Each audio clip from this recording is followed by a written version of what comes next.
यह कहानी शुरू होती है एक छोटे से गांव राजघाट से। यह ऐसा गांव था जहां के लोगों ने कभी सच्ची खुशी नहीं देखी थी। कहा जाता था कि जैसे ही सूरज ढलता, गांव के लोग अपने अपने घरों के दरवाजे बंद कर लेते और डर के साए में सो जाते। इस डर की वजह था गांव के ठीक बीचों बीच खड़ा एक सूखा बरगद का पेड़। कहा जाता था कि जैसे ही घड़ी में रात के 12 बजते, वह पेड़ एक ही पल में एक भयानक प्राणी में बदल जाता। उसकी आंखें अंगारों की तरह लाल होती और उनमें बदले की जलती हुई आग दिखाई देती। 12 बजते ही वह आत्मा गांव में भटकने लगती। लोगों के घरों के बाहर जाकर कहती, मुझे बदला चाहिए। उसकी आवाज में ऐसा जादू था जिसे सुनकर इंसान बाहर आने पर मजबूर हो जाता। जो भी उस पल घर से बाहर आता, वह रात उसके जीवन की आखिरी रात बन जाती। अगली सुबह उसकी लाश उसी बरगद के पेड़ के पास मिलती। कोई नहीं जानता था कि वह आत्मा कौन थी, कहां से आती थी और कहां चली जाती थी। इसी डर में राजघाट की हर रात गुजरती थी। एक दिन उसी गांव में दो भाई आए, राइस्टार और अज्जू। दोनों ने गांव के चौराहे पर एक छोटी सी चाय की दुकान खोली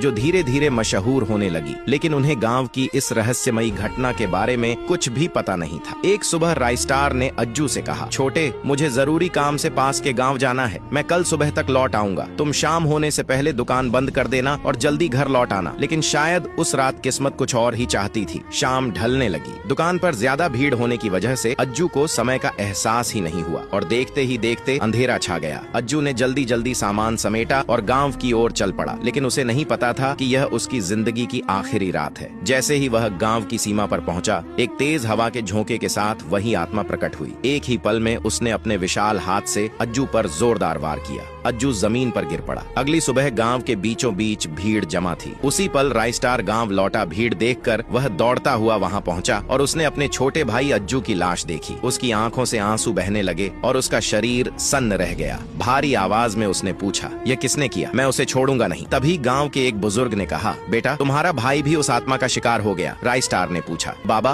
वह आत्मा कौन है? तब बुजुर्ग ने गांव की शापित कहानी सुना दी। यह सुनकर राइस्टार ने ठान लिया कि वह अपने भाई का बदला जरूर लेगा। अगली अमावस्या की रात राइस्टार उसी बरगद के पेड़ के पास पहुंचा और जोर जोर से आत्मा को पुकारा। तेज हवा चली और आत्मा प्रकट हुई। राइस्टार ने कहा, तू कौन है और तूने मेरे भाई को क्यों मारा? तो दोस्तों, अगर आप अगला पार्ट देखना चाहते हो, इस वीडियो के लाइक को 10,000 तक पहुंचा दो।